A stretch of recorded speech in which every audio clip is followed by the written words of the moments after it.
Hello and welcome to my tutorial. Happy Friday if it's a Friday with you. My name is Jane Lindsay and I'm a textile artist based in the middle of Scotland. I also run Snapdragon Life and you can find out all about that, and particularly about the Studio Club, which is my kind of online membership, underneath here.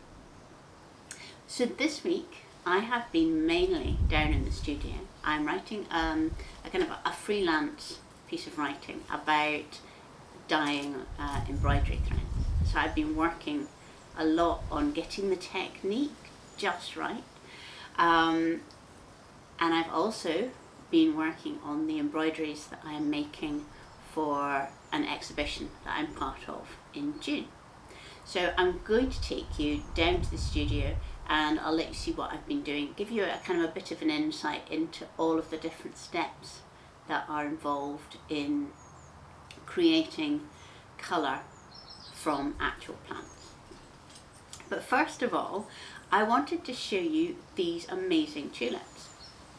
Now, I bought the bulbs for these in a sale.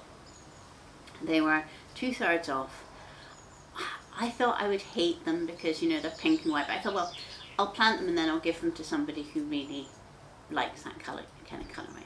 So it was late on in the season, which was why they were so cheap, and I planted 2 very short rows, about 30 bulbs, in the polytunnel. And this is what has sort of like appeared. This is maybe 10 stems. Each of the stems has 2 or 3 of these like enormous fluffy flowers on them. I've already given away 2 bunches from my thing, and I've got more in the house. It is the most kind of like va-va-voom tulip I have ever grown. So it's called Belicia, and I thought I would let you see that first. If you are interested in what else is going on in the garden, I did make a kind of a tour of the garden earlier in the week, and there's a video of that. So I shall attempt to do one of these sort of fancy little links that will be up here or up here to that video, and I will also link it down there. But first of all, I'm going to finish my coffee and then I will take you down to the studio. This week I have been working on a freelance article which is about dyeing embroidery threads. So all week I have had little pans, little jars, all kind of simmering away to work out the very best techniques. And as part of that, I have been dyeing a whole load of thread in with a whole load of different things and packaging it up, because I will be selling this at some point. When I've got enough stock, I will sell this. So the thing that I've been working on is taking threads like this. This is a recycled cotton thread, and getting it to look like this. I mean, look at this. This is alder cones, and it gives you, there's something about botanical dyes that they seem to retain a lot of light. So all of the colours, even when they're dark colours like this is alder with iron, they're still beautiful and sheeny. But my favourite, and the one that I'm going to show you me doing, is this one. This is Sweet Cicely, best dye plant of early spring, and oh, it's just wonderful. And it makes the studio smell amazing when it's bubbling away on the stove. Leave the light on low. I need some shelter from this storm. It's clouding and brewing up my side.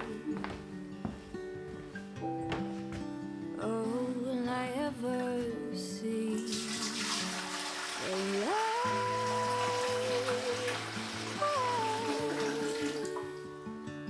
The light.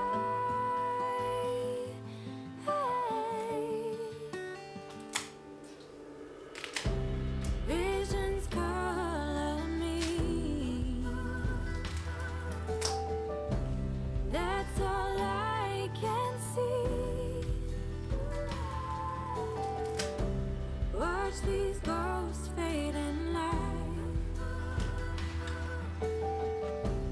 Out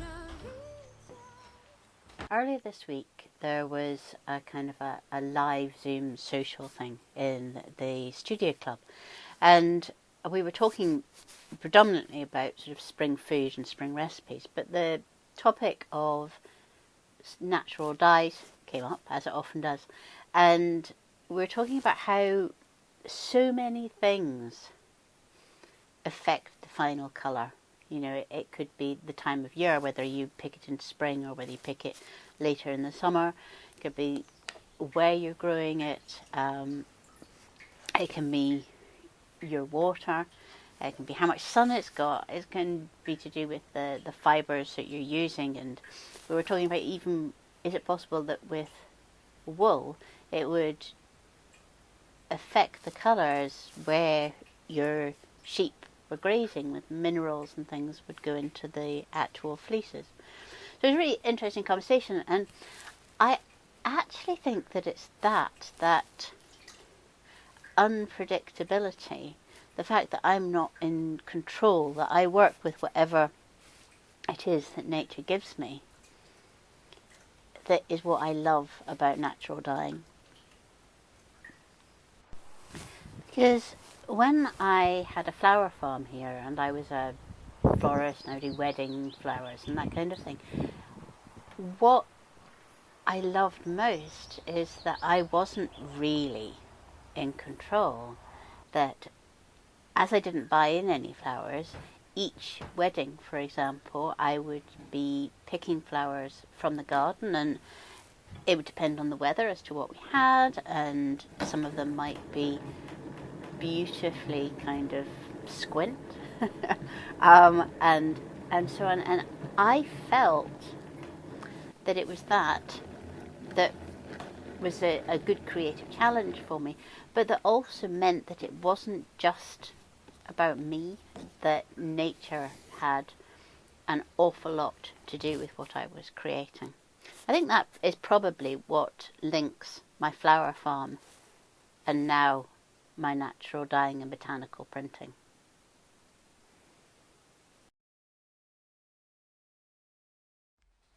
And now I can take you over to see some of the embroidery with the threads. This is my current setup for embroidering. You can see there's a treadmill there and a walking desk, because otherwise I just sit too much. So I've worked out how to sew and walk at the same time. This is a bit of embroidery I'm doing. These are my threads. Let me see if I can brighten that up a bit. I can see the threads now, but not the embroidery. Never mind. So these are threads that I've dyed. This is the Sweet Sicily one. This is figs. This is alder, I think, very pale alder. This one is avocado. You can see here that I am embroidering this whole piece with tiny stitches with plant dyed fabrics. I'm going to put it up because I think you can't really see it very well like this. So this is the piece that I was working on. You can see it's mordanted fabric, quite a dark mordant, which is giving it that peachy colour, light mordant in that bottom right hand corner, and it's printed with Sweet Sicily leaves. Now if I come in,